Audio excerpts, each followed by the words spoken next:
Hi. So, um, I haven't posted in a bit.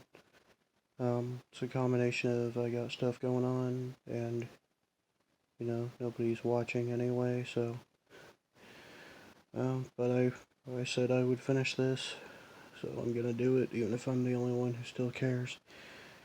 So, the last assignment I had was to watch a home invasion movie, and so I picked David Fincher's Panic Room as a rewatch.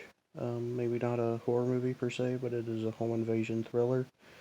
And unlike some of David Fincher's other movies, like Fight Club or Seven, Zodiac, Social Network, what have you, it's not really aiming for anything deeper. It is kind of just your standard, straightforward thriller.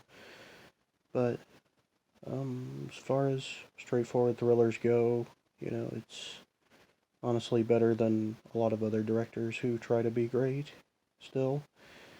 Um, this setup is pretty much as standard as it gets. You got Jodie Foster and her daughter, played by Kristen Stewart, locked in this panic room when three thieves break in. Forrest Whitaker, Jared Leto, and the country singer Dwight Yoakam, is his name. Um, and they want something in the house that's in the panic room, and they want to not get shot, so they stay locked inside the panic room. Um, Honestly, this movie is a better than average thriller, even though it's pretty straightforward for the most part. If you remember in Fight Club, there were a lot of neat visuals, like where the camera kind of just slides along the insides of some things, like inside somebody's scalp, or to see how the gas line erupted in Edward Norton's apartment. This one kind of does some of the same stuff, where you go along the inside of the telephone line and the gas line when those things come into play, and so that's a pretty neat touch. Um, the performances are pretty great across the board. Jodie Foster is excellent.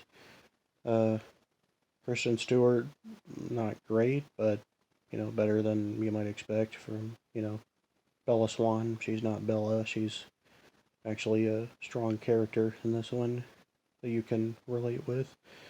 Um, Forrest Whitaker is the one of the thieves. He's not just a bad guy. Like, he's in it because he wants money for his kid, and so obviously not the best way to go about it, but at least he has motivation.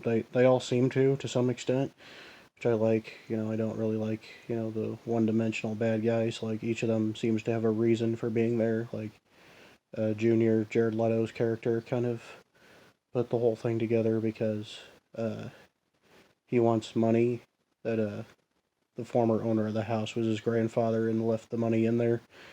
And he knows he's going to get willed some of it, but, like, not enough, I guess.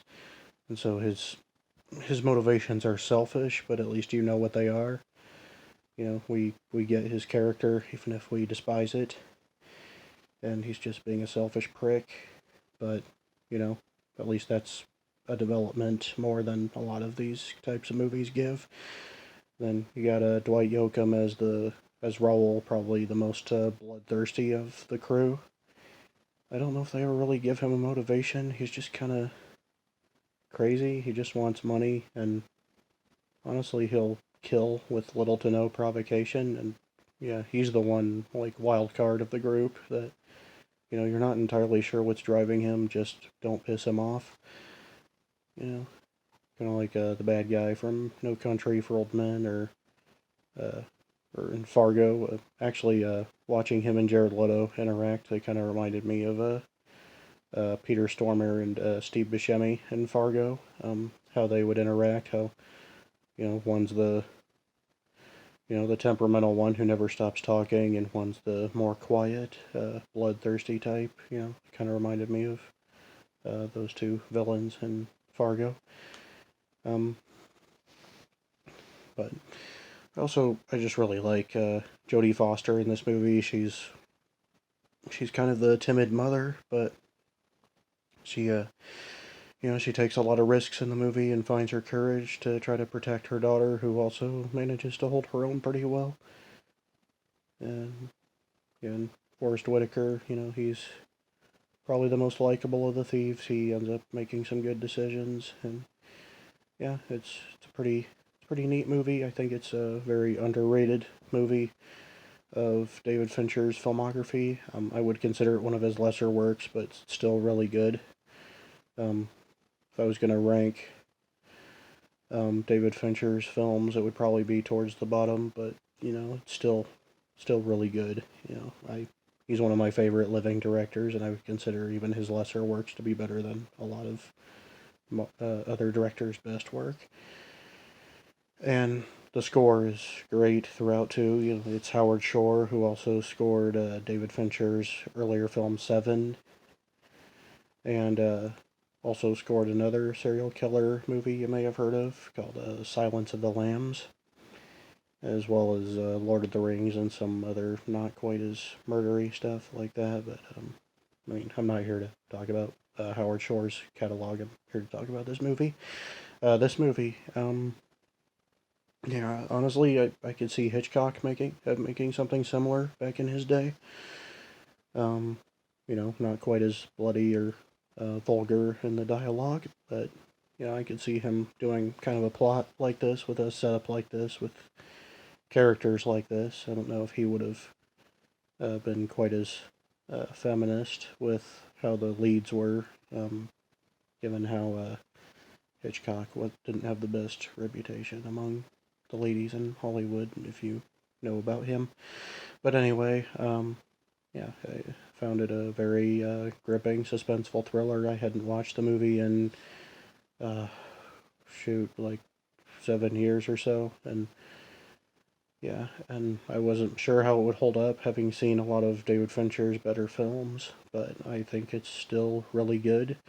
It's a nice diversion movie, but there's still lots of great filmmaking in there to appreciate, and it's just a good piece of quality filmmaking that you don't have to turn your brain off to enjoy, but you don't have to necessarily be overthinking it to enjoy it either.